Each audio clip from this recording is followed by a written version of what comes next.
देश का मिजाज नॉर्थ ईस्ट। लेट्स माइक देश का मिजाज और खबरें उत्तर पूर्व से। राष्ट्रीय अनुसूचित जनजाति आयोग ने असम के करबी आंगलोंग जिले में 18,000 बीघा जमीन पर रिपोर्ट मांगी है।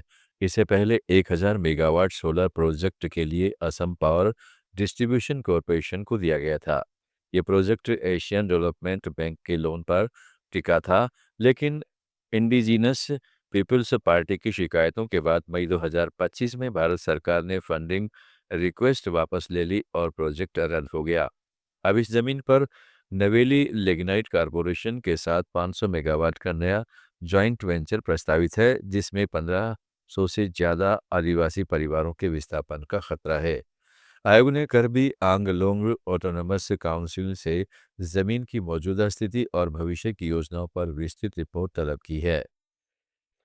मिजोरम की राजधानी आइजोल में जो रिव्यूनिफिकेशन ऑर्गेनाइजेशन और मिजो जिलाई पाउल ने केंद्र सरकार के भारत म्यांमार सीमा पर बाड़ लगाने के प्रस्ताव के खिलाफ धरना प्रदर्शन किया।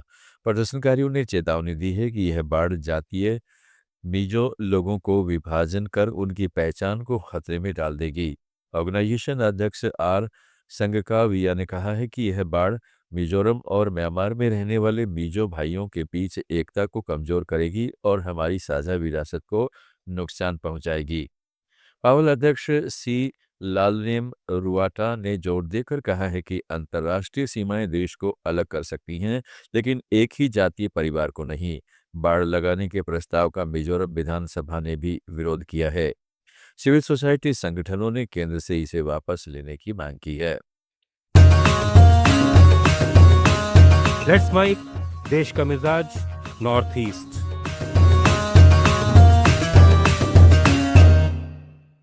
त्रिपुरा के मुख्यमंत्री प्रोफेसर डॉक्टर माणिक साह ने अगरतला में बारजाला में एक संगठनात्मक बैठक को संबोधित करते हुए कहा है कि भाजपा का मुख्य उद्देश्य त्रिपुरा आदिवासी क्षेत्र स्वायत्त जिला परिषद में जीत हासिल करना और उन सीटों पर भी कब्जा करना है जहां विपक्षी दल सत्ता में है, लेकिन ये बल प्रयोग से नहीं बल्कि विकास कार्यों के माध्यम से किया जाएगा।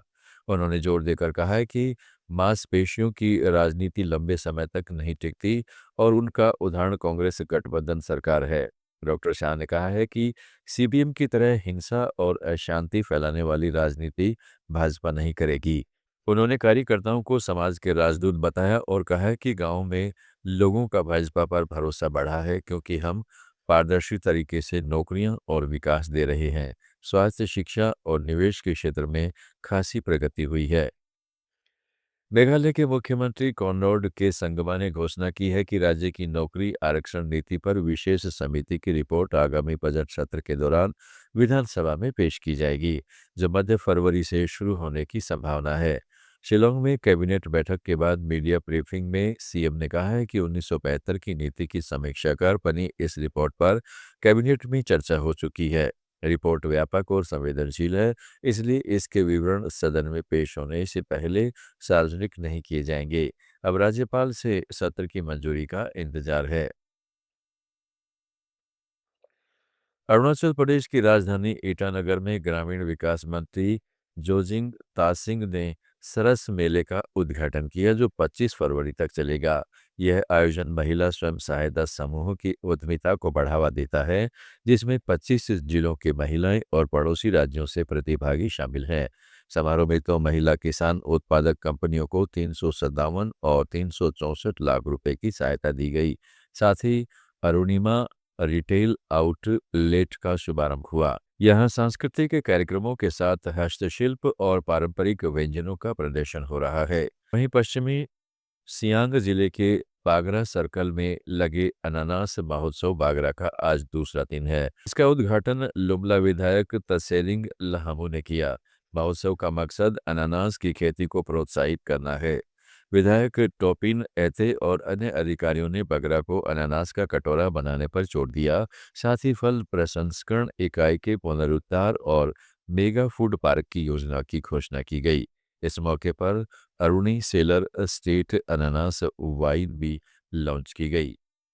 देश का मिजाज में फिलहाल इतना ही। जुड़े रहिएगा लेट्स माइक के साथ।